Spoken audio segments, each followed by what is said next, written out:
Welcome to target and goal. Friends, ये एक प्रकार से रिवीजन वीडियो है और इसमें से हम इंडियन जियोग्राफी और वर्ल्ड जियोग्राफी का कॉम्बिनेशन लेके आए हैं। और ये आप इस वीडियो को सिर्फ सुनिए, इसके कंटेंट को आप याद रखिए। ये जो कंटेंट होगा सीधे सीधे आपको एग्जाम में हेल्प करेगा। मैं आपसे सिर्फ एक बात ये जरूर कहूँगा कि इस वीडियो को आप थोड़ा सा लंबे समय तक सुने। लंबे समय का मतलब ये है कि थोड़ा सा इसको टाइम दें और फिर आप जज करें कि वास्तव में ये आपके काम का है कि नहीं है, और आप पाएंगे कि डेफिनेटली ये आपके बहुत काम का है। तो चलिए शुरू करते हैं। तो पहले हम शुरू करते हैं, इसमें देखिए भारत का जो परिचय है, तो किस तरह से भारत की स्थिति है उसको जानते हैं। तो भारत जो है वो उत्तरी गोलार्ध एवं पूर्वी देशांतर में स्थित है। इसका मतलब ये है, देखिए ये मानिए कि पूरी पृथ्वी है, इसमें से ये इक्वेटर है और यहाँ से अगर हम इसको डिवीजन करते हैं तो ये वाला जो पोर्शन है यहाँ पर भारत की अवस्थिति है। तो देखिए ये हो गया नीचे से, ये अगर इसको हम भूमध्य रेखा कहें तो ये उत्तर में हो गया अक्षांश के हिसाब से, और अगर देशांतर के हिसाब से हो गया तो ये पूर्व में हो गया। तो इस प्रकार से भारत जो है वो कहाँ पे है, उत्तरी गोलार्ध में अवस्थित है, और ये उत्तर में है अक्षांश के हिसाब से और यहाँ पर पूर्व में है देशांतर के हिसाब से।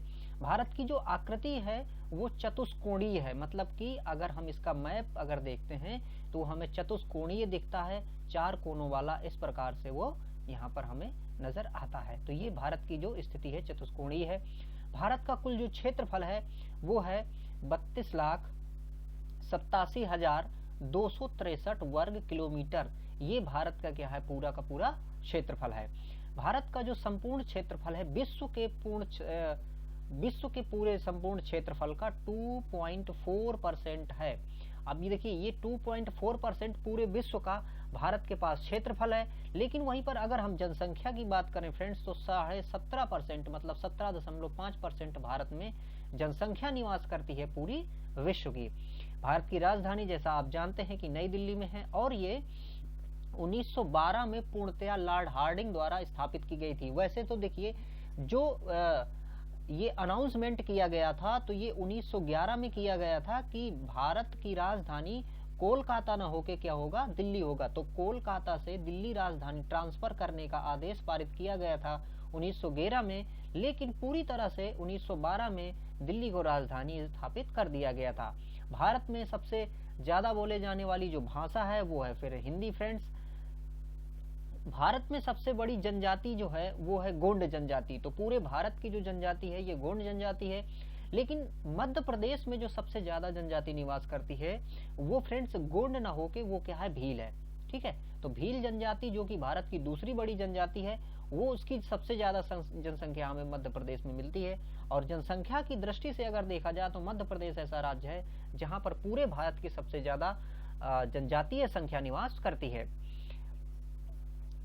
भारत देखिए क्षेत्रफल की दृष्टि से अगर देखा जाए तो विश्व में 7वां स्थान रखता है, और जनसंख्या की दृष्टि से देखा जाए तो ये दूसरा स्थान रखता है। तो चाइना के बाद दूसरे नंबर पे है जनसंख्या में भारत, और 7वें नंबर पे है क्षेत्रफल की दृष्टि से। क्षेत्रफल की दृष्टि से सबसे बड़ा देश जैसा कि आप जानते हैं कि रूस है, और इस प्रकार से फिर जब क्रम में चलते हैं तो फिर हमारा देश 7वें नंबर पे आता है। जनसंख्या की दृष्टि से दूसरे नंबर पे है, और विश्व की जनसंख्या का 17.5% यहाँ पर है।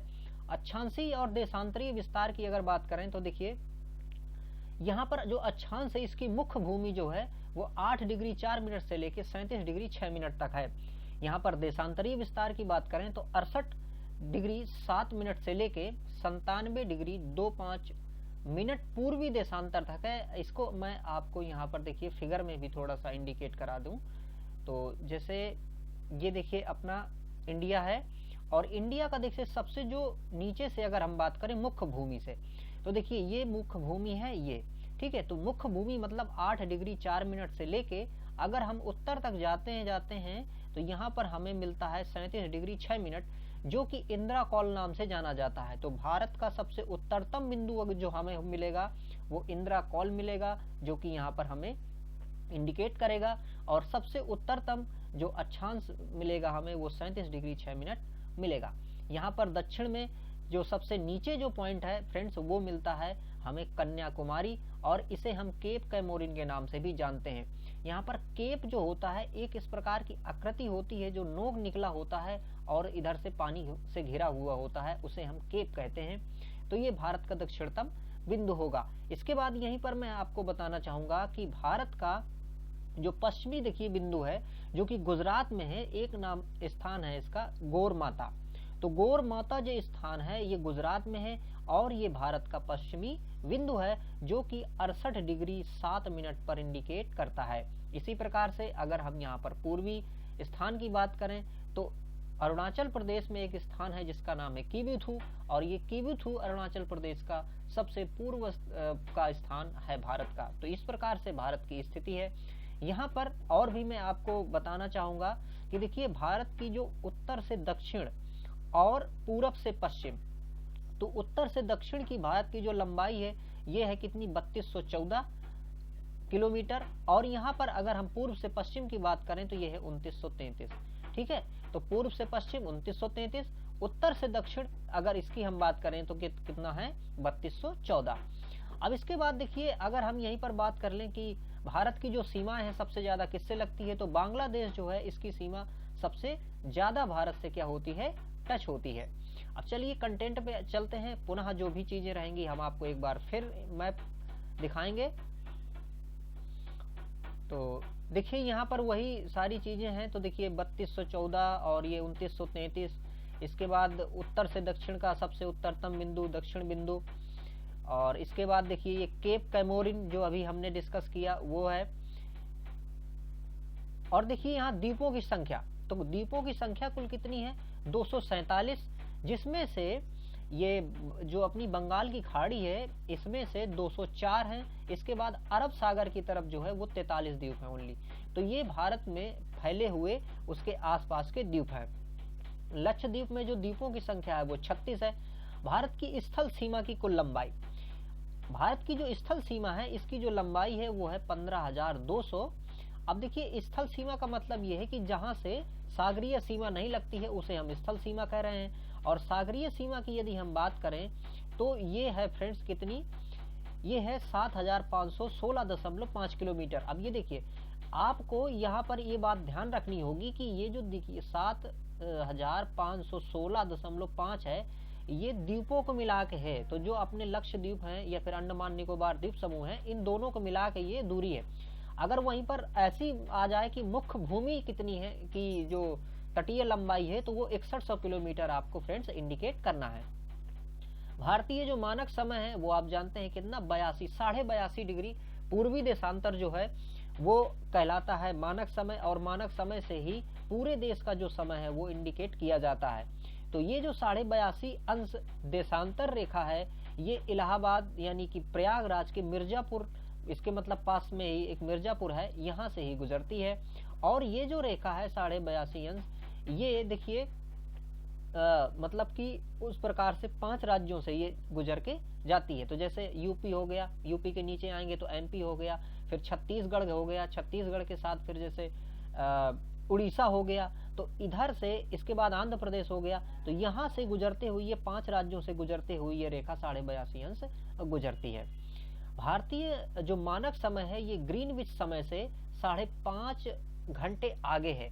ग्रीनविच जो है ये जो यूरोप है, यूरोप के जो ब्रिटेन है, ब्रिटेन से निकलने वाली 0 अंश की देशांतर रेखा को ग्रीनविच रेखा कहा जाता है। और इसी से सारे जो विश्व का टाइम है वो मैनेज किया जाता है। तो वो जो रेखा है तो ग्रीनविच कहाँ से निकलती है, ब्रिटेन से, और वहां से हम पूर्व की ओर हैं। तो हमारा देखिए जो पृथ्वी है वो पश्चिम से पूर्व की ओर घूमती है, इसलिए हम कितना 5 घंटा और 30 मिनट आगे हैं। और यहाँ पर जो 5 घंटा 30 मिनट है वो हमारे ये 82.5 अंश पूर्वी देशांतर में होने की वजह से है।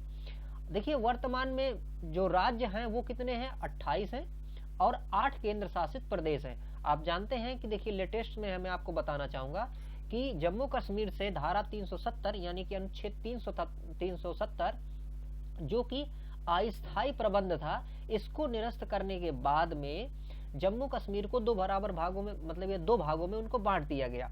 और 2 भागों में बांटने की वजह से वो 2 केंद्र शासित बना दिए गए, केंद्र शासित प्रदेश बना दिए गए। तो पहले हमारे पास केंद्र शासित प्रदेश से 7, इसके बाद 2 मिला दिए गए तो बन गए 9। लेकिन अब यहाँ पर ध्यान देने वाली बात यह है कि इसके बाद क्या किया गया है कि दमन दीव और दादर नगर हवेली इन दोनों को जोड़ दिया गया है। तो 9 की जगह अब कितने हो गए, ये 8 हो गए। तो वर्तमान में अगर ये पूछा जाए कि केंद्र शासित प्रदेशों की संख्या कितनी है, तो आपको बताना है 8 है। और किनको जोड़ दिया गया है, तो आपको याद होना चाहिए कि दमन दीव और दादर नगर हवेली को आपस में जोड़ दिया गया है। अब देखिए, जो यहाँ पर राज्य थे, तो राज्य पहले 29 हो गए थे तेलंगाना का राज्य बनने। तेलंगाना राज्य कब बना था, 2 जून 2014 को ये अस्तित्व में आया था। इसके बाद जब ये जम्मू कश्मीर को डिवाइड कर दिया गया तो एक राज्य कम हो गया। तो इस प्रकार से वर्तमान में 28 राज्य जो हैं वो भारत के हैं। तो भारत में 28 राज्य और 8 केंद्र शासित प्रदेश भारत में हैं। सर्वाधिक राज्यों की सीमा को छूने वाला जो राज्य है वो है उत्तर प्रदेश। तो उत्तर प्रदेश जो है उस सर्वाधिक राज्यों की सीमा से टच करता है और उनकी संख्या है 8। समुद्र तट से लगे हुए राज्यों की संख्या कितनी है, 9 है। यहाँ पर मैं आपको फिगर में दिखाना चाहूंगा फ्रेंड्स। देखिए, ये जो हमारा इंडिया का मैप है और इसमें ये देखिए ये यहाँ पर मैं आपको थोड़ा सा कुछ चीजें और भी बताना चाहूंगा। देखिए, यहाँ से जब अगर हम गुजरात से आए नीचे से, तो देखिए यहाँ गुजरात हो गया, गुजरात के नीचे यहाँ आते हैं हम तो ये महाराष्ट्र हो गया, महाराष्ट्र के नीचे आ गए गोवा हो गया, गोवा के और नीचे आते हैं यहाँ पर तो हमें यहाँ पर ये मिल जाएगा, कर्नाटक मिल जाएगा, यहाँ पर केरल मिल जाएगा, तमिलनाडु, तमिलनाडु से आप यहाँ ऊपर जाएंगे आंध्र प्रदेश मिल जाएगा, यहाँ पर उड़ीसा मिल जाएगा और यहाँ पर फिर मिल जाएगा आपको पश्चिम बंगाल। तो इस प्रकार से आप देखेंगे तो देखिए 1 2 3 4 5 6 7 8, तो इस प्रकार से यहाँ पर आप इंडिकेट कर पाएंगे कि ये राज्यों से लगी हुई सीमा है। अब यहाँ पर मैं आपको एक कुछ चीजें और बताना चाहूंगा। देखिए, यहाँ पर ये जो गुजरात वाला तट है, यहाँ पर आपको कच्छ तट मिलेगा। कच्छ तट के बाद आप अगर नीचे आएंगे यहाँ पर तो यहाँ देखिए काठियावाड़ तट मिलेगा और यहाँ का क्षेत्र जो है ये वाला, ये कहलाता है कोंकण तट। तो इस तट का जो नाम है वो क्या है, कोंकण। ये एग्जाम में पूछे जाते हैं फ्रेंड्स सीधे सीधे। इसके बाद में अगर आप नीचे आएंगे तो आपको यहाँ पर एक कर्नाटक तट मिलता है, लेकिन उसके नीचे अगर जैसे ही आते हैं आप तो यहाँ पर आपको मालाबार तट मिलता है। तो मालाबार जो है ये केरल से लगा हुआ है। इसके बाद यहाँ का जो तमिलनाडु वाला क्षेत्र है ये कोरोमंडल क्षेत्र कहलाता है और इसके अगर ऊपर जाते हैं आप तो उत्तरी सरकार कहलाता है। यहाँ पर उत्तरी सरकार के ऊपर हालांकि उत्कल तट भी है, लेकिन यहाँ पर मैं आपको सिर्फ 4 तटों की बात बताना चाहूंगा जो कि महत्वपूर्ण है। वो पूछता है कोंकण तट, तो कोंकण तट इधर का है। इसके बाद अगर हम मालाबार आए तो इधर का है। इसके बाद ये कोरोमंडल और इसके बाद ये उत्तरी सरकार। तो ये 4 तट जो हैं ये एग्जाम में अधिकांशतः पूछे जाते हैं और इसमें से ये आपको पता होने भी चाहिए क्योंकि ये काफी महत्वपूर्ण भी भूमिका रखते हैं। कर्क रेखा जो है भारत को देखिए डिवाइड करती है 2 भागों में। तो भारत को ये जो डिवाइड करती है ये कहाँ से डिवाइड करती है, देखिए गुजरात, राजस्थान, मतलब कहाँ से होके गुजरती है, मध्य प्रदेश, छत्तीसगढ़, झारखंड, पश्चिम बंगाल, त्रिपुरा और मिजोरम। तो इस प्रकार से ये 8 राज्यों से होके गुजरती है। यहाँ पर कुछ चीजें और भी हैं देखिए कि, तो यहाँ पर देखिए जो अभी हमने देखा था कि समुद्र तट से लगे हुए जो राज्य थे उनकी संख्या 9 थी। हिमालय को छूने वाले राज्यों की संख्या कितनी है, 10 है। भारत की प्रादेशिक जल सीमा, प्रादेशिक जल सीमा का मतलब ये होता है कि ऐसा क्षेत्र भारत से जुड़ा हुआ जहां पर भारत का अनन्य वो कहलाता है। अनन्य का मतलब ये है कि वहां उसका पूरा कंट्रोल होता है, दरअसल उसे हम कहते हैं मतलब कि प्रादेशिक जल सीमा। तो प्रादेशिक जल सीमा कितनी है, 12 समुद्री मील है और 1 समुद्री मील जो होता है वो 1.852 किलोमीटर के बराबर होता है। और भारत को देखिए कर्क रेखा जैसा हमने बात की कि 2 भागों में लगभग बांटती है। सबसे ज्यादा नगरीकृत जो राज्य है वो कौन सा है, गोवा। गोवा में सबसे ज्यादा नगरीकरण है। और न्यूनतम नगरीकरण कहाँ पे है, हिमाचल प्रदेश में है। सर्वाधिक वनाच्छादन कहाँ पे है, मध्य प्रदेश में है। और न्यूनतम वनाच्छादन कहाँ पे है, हरियाणा में है। इसके बाद अगर सर्वाधिक वर्षा की बात करें तो भारत में सर्वाधिक वर्षा मासिरराम में होती है जो कि मेघालय में है। और गारो खासी जयंतिया ये 3 पहाड़ियां भी वहीं पर पाई जाती हैं। और ये जो मासिरराम क्षेत्र है ये खासी क्षेत्र मतलब खासी पहाड़ी में ही मासिरराम क्षेत्र है। न्यूनतम वर्षा, सबसे कम वर्षा कहाँ पे होती है, लेह में होती है। और अधिकांशतः यहाँ पे जो वर्षा है वो बर्फ के रूप में होती है। सबसे प्राचीन पर्वत अरावली पर्वत है जो कि राजस्थान में, और यहाँ की माउंट आबू चोटी सबसे ऊंची चोटी है। ये अरावली पर्वत जो है ये अपशिष्ट पर्वत के रूप में भी जाना जाता है, क्योंकि अब इसका डिग्रेडेशन होने लगा है, मतलब इसका क्षरण होने लगा है। सबसे नवीन पर्वत की अगर बात करें तो ये हिमालय है, और हिमालय एक वलित पर्वत है और नवीन वलित पर्वत है। भारत का सर्वाधिक पूर्वी भाग अभी हमने देखा था, तो ये कहाँ पे है, अरुणाचल प्रदेश में है पूर्वी भाग। और पश्चिमी भाग की अगर बात करें तो वो हमें कहाँ दिखा था, वो हमें दिखा था गुजरात में। अब देखिए यहाँ पर अब हम ले रहे हैं थोड़ा सा सौर मंडल यानी कि वर्ल्ड जियोग्राफी का कुछ कंटेंट ले रहे हैं, तो शुरू करते हैं इस कंटेंट को। सौर प्रणाली की खोजकर्ता, सौर प्रणाली के बारे में खोज किसने की थी, कोपरनिकस ने।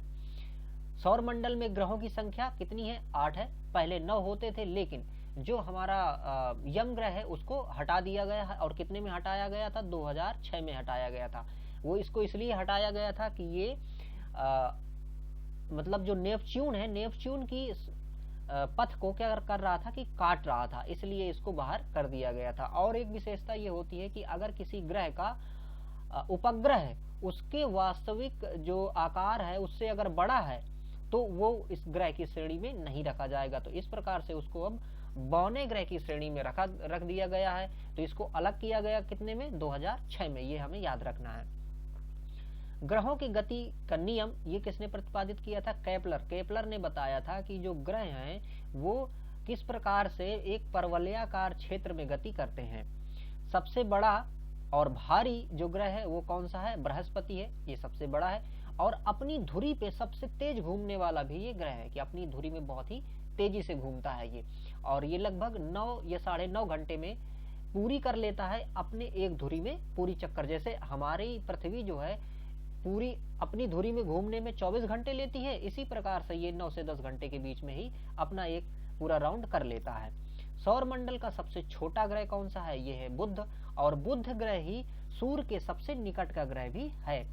तो और बुध, और इसके बाद जो शुक्र ग्रह है, शुक्र ग्रह पृथ्वी के सबसे निकट है। इसको याद करने का ये तरीका है कि देखिए शुक्र और सूर्य, तो ये मैच नहीं करेगा। अगर इससे विपरीत जाए, जैसे सूर्य के पास क्या होगा, बुध होगा, सूर्य के पास शुक्र नहीं होगा, ठीक है। तो इस प्रकार से आप इसको मतलब वेरीफाई कर सकते हैं कि सेम नहीं होगा। सूर्य और पृथ्वी से सबसे दूर स्थित जो है वो है कौन, वरुण, ठीक है।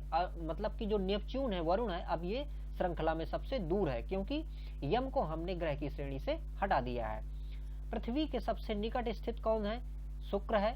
पृथ्वी के सबसे निकट शुक्र, और सूर्य के सबसे निकट बुध है। पृथ्वी की त्रिज्या मापने वाला व्यक्ति जो था वो था इरेटोस्थनीज। तो इरेटोस्थनीज ने सबसे पहले नापा था कि पृथ्वी की त्रिज्या क्या है। पृथ्वी के पड़ोसी ग्रह कौन से हैं, शुक्र और मंगल। तो मतलब कि ये अगर ये सूर्य है जैसे, तो इसमें से यहाँ पर अगर हम बात करें तो ये शुक्र हो गया, फिर ये पृथ्वी हो गई, और यहाँ पर ये मंगल हो गया। पृथ्वी का उपग्रह एक ही उपग्रह है पृथ्वी का, चंद्रमा, इसे जीवाश्म ग्रह कहते हैं। और सूर्य का जिससे निकट मतलब पृथ्वी का सबसे निकटतम तारा कौन सा है, सूर्य है। और सूर्य के बाद जो अगर हम दूरी के उसमें देखें तो प्रॉक्सिमा सेंचुरी जो है तारा, वो फिर हम सबसे निकट होता है। तो सबसे पहले सूर्य से अगर दूरी जाने पर जो तारा मिलेगा वो प्रॉक्सिमा सेंचुरी होगा। सर्वाधिक चमकीला एवं गर्म ग्रह शुक्र। देखिए जो शुक्र है ये सर्वाधिक चमकीला और है और गर्म है। लेकिन बात करें तो सूर्य के सबसे नजदीक तो बुध है, लेकिन सबसे ज्यादा चमकीला शुक्र क्यों है, तो इसका कारण ये है कि यहाँ पर कार्बन डाइऑक्साइड जो है बहुत ज्यादा मात्रा में है। और कार्बन डाइऑक्साइड गैस का ये गुण है कि वो बहुत ज्यादा ऊर्जा को अपने आप में क्या करती है, स्टोर कर लेती है। इसी प्रकार से यदि पृथ्वी में कार्बन डाइऑक्साइड गैस ना हो तो यहाँ पर ये जो कांच ग्रह की स्थिति बनती है, यानी कि यहाँ जो हम देखते हैं कि ये गर्म बना रहती है पृथ्वी, वो गर्म ना हो, बहुत ही ठंडी हो जाए। तो इसलिए शुक्र में बहुत ज्यादा कार्बन डाइऑक्साइड होने के कारण वो सबसे गर्म है और सबसे ज्यादा चमकीला भी है। सर्वाधिक ठंडा कौन सा है, वरुण है, क्योंकि ये सूर्य से काफी दूरी है। सर्वाधिक ज्यादा उपग्रह, अब देखिए उपग्रहों में ये बदलता रहता है, कभी बृहस्पति के हो जाते हैं, कभी शनि के हो जाते हैं, लेकिन वर्तमान के हिसाब से देखें तो बृहस्पति के ही सबसे ज्यादा क्या है, उपग्रह हैं। बिना उपग्रहों वाला जो ग्रह है वो कौन सा है, बुध और शुक्र। अब देखिए यहाँ पर जो कम ज्यादा हो जाते हैं उसका ये मतलब नहीं है कि कम ज्यादा है ही, बल्कि नए नए उपग्रहों को खोज लिया जाता है, इसलिए ऐसा लगता है, क्योंकि हम अभी पूरी तरह से उसके एनवायरमेंट की या उसके उपग्रहों की स्टडी नहीं कर पाए हैं। लाल ग्रह और हरा ग्रह, तो लाल ग्रह किसको कहते हैं, ये कहते हैं मंगल को, और हरा ग्रह किसको कहते हैं, ये कहते हैं वरुण को। पीला और नीला ग्रह, तो देखिए पीला ग्रह कौन सा है, बृहस्पति है, और नीला ग्रह कौन सा, पृथ्वी है। नीला इसलिए क्योंकि यहाँ पर रिफ्लेक्शन के कारण जो प्रकीर्ण है प्रकाश का, इसकी वजह से मतलब ज्यादा पानी है तो ये हमें नीला दिखाई देता है। लेटा हुआ ग्रह कहलाता है अरुण या यूरेनस को कहते हैं। सर्वाधिक गैसों से घिरा ग्रह, तो सर्वाधिक गैसों से घिरा जो ग्रह है ये कौन सा है, अरुण या यूरेनस है। एक बात और की देखिए, पृथ्वी के अंदर तक के जो ग्रह हैं इनको हम पार्थिव ग्रह कहते हैं, इनको इंटरनल प्लैनेट कहते हैं, और पृथ्वी से बाहर के जो होते हैं इसको एक्सटर्नल प्लैनेट कहते हैं। तो क्योंकि जो पृथ्वी के अंदर है ये थोड़ा सा ठोस रूप में ज्यादा है, लेकिन पृथ्वी से जैसे हम बाहर जाते हैं तो वो जो ग्रह होते हैं वो कैसे थोड़ा सा वायुव्य होने लगते हैं। तो इस प्रकार से हम इनको दो तरह से इंटरनल और एक्सटर्नल के रूप में बांट सकते हैं। सबसे कम घनत्व वाला जो ग्रह है वो कौन सा है, शनि है, और इसका जो घनत्व है वो जल से भी कम है। तो देखिए जिस वस्तु का घनत्व अगर कम है तो वो क्या होगा, अगर मान लीजिए पानी से कम है किसी वस्तु का घनत्व तो पानी में नहीं डूबेगी। इसका मतलब ये है कि जो शनि है अगर इसको पानी में हम रख दें तो ये भी पानी में नहीं डूबेगा, क्योंकि इसका जो घनत्व है पानी से भी कम है। और पृथ्वी का घनत्व सबसे ज्यादा है ग्रहों में, जो कि है 5.5, तो ये पृथ्वी का घनत्व सबसे ज्यादा है। और वहीं पर अगर हम बात करें कि पृथ्वी के अंदर अगर हम चलते चले जाएं तो पृथ्वी के बाहर का जो घनत्व है वो 2.5 के लगभग का है, ग्राम प्रति सेंटीमीटर स्क्वायर, और अगर हम इसके अंदर चले जाते हैं तो यहाँ पर 13 के लगभग हो जाता है, वही है ना, 13 ग्राम प्रति सेंटीमीटर स्क्वायर हो जाता है पृथ्वी के केंद्र का जो भी है घनत्व। तो घनत्व बाहर से मतलब पृथ्वी के अगर बाहरी क्षेत्र से अंदर की ओर जाए तो घनत्व बढ़ता है। पृथ्वी की बहन या जुड़वा ग्रह किसको कहते हैं, शुक्र को कहते हैं, क्योंकि इसका झुकाव लगभग पृथ्वी के समान है और इसकी आकृति भी पृथ्वी के समान लगती है। भोर या सांझ का तारा कहलाता है शुक्र या वीनस। सबसे बड़ा उपग्रह कौन है, गैनीमीड, और ये गैनीमीड जो उपग्रह है ये कौन सा है, ये बृहस्पति का उपग्रह है, और सौर मंडल का ये सबसे बड़ा उपग्रह है। सबसे छोटा उपग्रह ये कौन सा है, डीमोस। डीमोस किसका उपग्रह है, मंगल ग्रह का। तो दो उपग्रह फोबोस और डीमोस ये दोनों किसके हैं, मंगल के हैं। तो मंगल के इस प्रकार से दो उपग्रह हैं। शनि का सबसे बड़ा जो उपग्रह है वो कौन सा है, टाइटन है, और वलय जो है वलयाकार जिसमें से आकृति पाई जाती है वो शनि में पाई जाती है। शनि के जो रिंग हैं इनकी खोजकर्ता कौन थे, ये थे गैलीलियो, और ये जो है ये धूल कणों से बने हुए इनके रिंग हैं। सबसे तेज एवं सबसे धीमी गति से घूर्णन, तो देखिए यहाँ पर अगर हम सबसे तेज की बात करें घूर्णन की तो यहाँ पर बुध दिया है, लेकिन अगर हम ये कहें कि अपनी धुरी पे सबसे तेजी से घूर्णन करने वाला जो है तो फ्रेंड्स वो कौन सा होगा, वो बृहस्पति होगा, वो बुध नहीं होगा यहाँ पे, ठीक है। और अगर धीमी गति से बात करें तो धीमी गति से शुक्र ही है, ठीक है, धीमी गति से जो घूमने वाला है वो शुक्र है। और लेकिन यहाँ पर जो तेज गति से घूमने वाला धुरी पर है वो कौन सा है, बृहस्पति है, ये हमें ख्याल रखना है। पृथ्वी के विपरीत दिशा यानी कि पूर्व से पश्चिम में चक्कर लगाने वाला, अब देखिए पृथ्वी कैसे चक्कर लगाती है, पश्चिम से पूर्व, लेकिन दो जो ग्रह हैं यानी कि शुक्र और अरुण वो पृथ्वी से उल्टा यानी कि पूर्व से पश्चिम की ओर क्या करते हैं, चक्कर लगाते हैं। सर्वाधिक चमकीला तारा कौन सा है, साइरस या डॉग स्टार है। पृथ्वी से सबसे निकट तारा, तो पृथ्वी से सबसे जो निकट तारा है उससे जो प्रकाश यहाँ पर पहुंचता है वो होता है 4.2 वर्ष, प्रकाश वर्ष। अब देखिए प्रकाश वर्ष क्या है कि एक दूरी मापने की इकाई है, और प्रकाश वर्ष जो होता है वो प्रकाश द्वारा एक वर्ष में तय की गई दूरी को ही प्रकाश वर्ष कहते हैं। और जो सबसे निकटतम तारा मतलब सूर्य के अलावा है वो से अगर प्रकाश पृथ्वी पर आए तो उसको टाइम लगेगा 4.2 वर्ष। इसका मतलब ये हुआ कि बहुत ही ज्यादा दूर है। देखिए वो सूर्य के केंद्र का जो तापमान है वो कितना है फ्रेंड्स, वो है 15 मिलियन डिग्री सेल्सियस। इतना उसके अंदर का टेम्परेचर है सूर्य के। और सूर्य की सतह का तापमान कितना है, लगभग 6000 डिग्री सेल्सियस है। सूर्य की बाह्यतम परत जो है ये क्रीना या कोरोना या क्रीट कहलाती है। अभी जो कोरोना वायरस है, कोरोना वायरस का नाम कोरोना क्यों रखा गया है, वो इसीलिए रखा गया है कि इसका जो स्ट्रक्चर है जो दिखाई देता है ये सूक्ष्मदर्शी से, वो सूर्य के बाहरी क्षेत्र अर्थात कोरोना की तरह ही दिखाई देता है। इसीलिए इस वायरस का नाम कोरोना रखा गया है। सूर्य का दीप्तिमान सतह है उसे क्या कहते हैं, प्रकाश मंडल कहते हैं। सूर्य का संघटक, सूर्य के अंदर क्या क्या है, तो ये है हाइड्रोजन और हीलियम। और हाइड्रोजन आपस में मिलकर यानी कि नाभिकीय संलयन की प्रक्रिया करके हीलियम बनाते हैं और उसके साथ बहुत बड़ी मात्रा में ऊर्जा पैदा होती है, जिससे कि सूर्य हमें प्रकाशवान दिखाई देता है और ऊर्जा भी ये प्रदान करता है। और पृथ्वी पे या कहें तो पृथ्वी पे जीवन का जो स्रोत है वो सूर्य ही है। सूर्य का जो प्रकाश है वो यहाँ पर आने में कितना टाइम लेता है, तो वो लेता है लगभग 8 मिनट 20 सेकेंड के लगभग लेता है। और इसके बाद अगर हम ये बात करें कि जो चंद्रमा है उसका प्रकाश यहाँ पे कितना आता है, तो 1.3 सेकेंड में इसका प्रकाश आ जाता है। भू स्थिर उपग्रहों की ऊंचाई कितनी होती है, वो होती है लगभग 36,000 किलोमीटर। भू स्थिर उपग्रह का मतलब ये है कि ऐसे उपग्रह जिनकी चक्कर लगाने की जो काल है वो पृथ्वी के चक्कर अपनी धुरी में घूमने के बराबर होता है, अर्थात 24 घंटा। तो ऐसा कृत्रिम उपग्रह है जो पृथ्वी के बराबर ही मतलब घूमता है, यानी कि 24 घंटे में एक चक्कर लगाता है, उसे हम भू स्थिर उपग्रह कहते हैं। क्षुद्र ग्रह स्थित हैं। क्षुद्र ग्रह कहाँ पे है, मंगल और बृहस्पति इन ग्रहों के बीच की एक पट्टी है जिसे हम क्षुद्र ग्रह के नाम से जानते हैं। सबसे बड़ा क्षुद्र ग्रह जो है वो है सेरस। चंद्रमा पृथ्वी की एक परिक्रमा करता है, तो चंद्रमा जो है पृथ्वी की एक परिक्रमा कितने 27 दिन 8 घंटे में लगभग करता है। और पृथ्वी सूर्य का परिक्रमण जो करती है वो कितना 365 सही 1/4 दिन अर्थात 365 दिन 6 घंटे के लगभग में करती है। सी ऑफ